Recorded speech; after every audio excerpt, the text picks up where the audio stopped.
Hello, hello, bienvenue sur la chaîne Millionnaire en crypto-monnaie. Donc, n'oubliez toujours pas de vous abonner pour suivre l'actualité des crypto-monnaies sur notre chaîne ou encore de vous inscrire via les différents liens affiliés qui vous donnent droit à moins 10 ou encore moins 20% sur des exchanges comme Binance, Hotbit, Getio pour pouvoir acheter vos crypto-monnaies à moins de coût.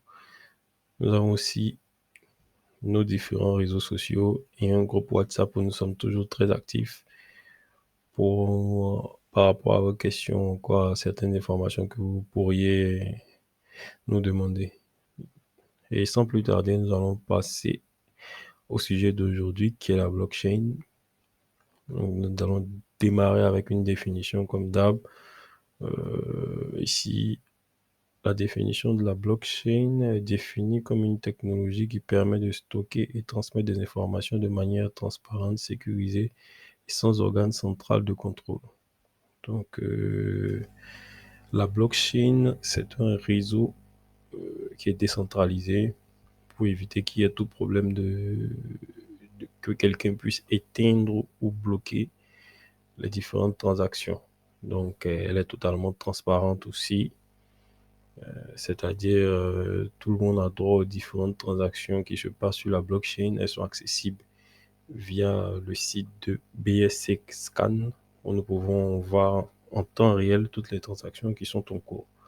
Et elle est aussi sécurisée et elle stocke à peu près tout ce qui se passe sur le réseau pour que tout le monde puisse y avoir accès. Donc, c'est un peu là la définition d'une blockchain. Et nous allons illustrer ça par une des blockchains les plus connues qui est la Binance Smart Chain.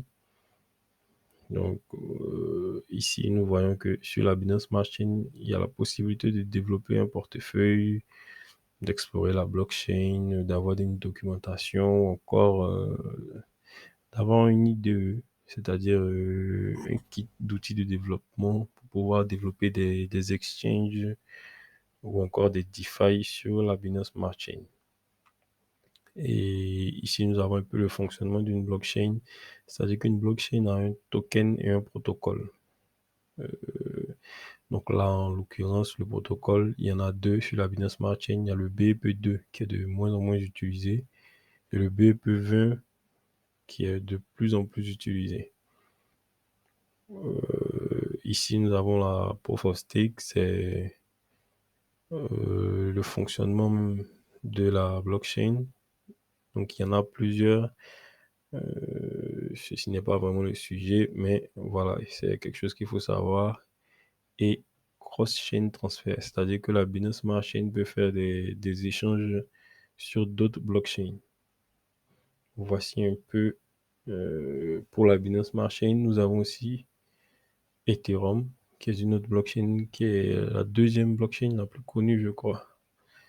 Donc, ici, il nous montre un peu les différentes technologies qui peuvent évoluer sur la blockchain. Donc, comme on l'avait vu, un portefeuille. On peut développer aussi des dApps qui sont des DeFi, des exchanges décentralisés à plus petite échelle. Et voici un peu de blockchains qui sont omnipotentes un peu dans les crypto-monnaies. Donc, nous allons voir un petit exemple de coins qui existent sur les différentes blockchains. Là, nous avons PancakeSwap, qui est la monnaie d'une DeFi, Pancake, et qui est listée sur la Binance Smart Chain. Donc, comment est-ce que ça fonctionne? Chaque coin a un contrat, comme on a pu le voir, qui est listé sur un réseau. Et c'est ainsi de suite que tous les autres coins auront aussi un même contrat qui permettra un peu de les reconnaître sur le réseau Binance Smart Chain et sur les différents wallets ou encore les DeFi et tout l'écosystème. Là, nous avons par exemple PancakeSwap, mais si nous allons sur un autre coin comme le SHIB,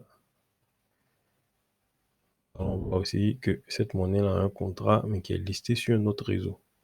Et c'est ainsi de suite que plusieurs monnaies sont listées sur différents réseaux et peuvent évoluer chacune sur ce réseau-là.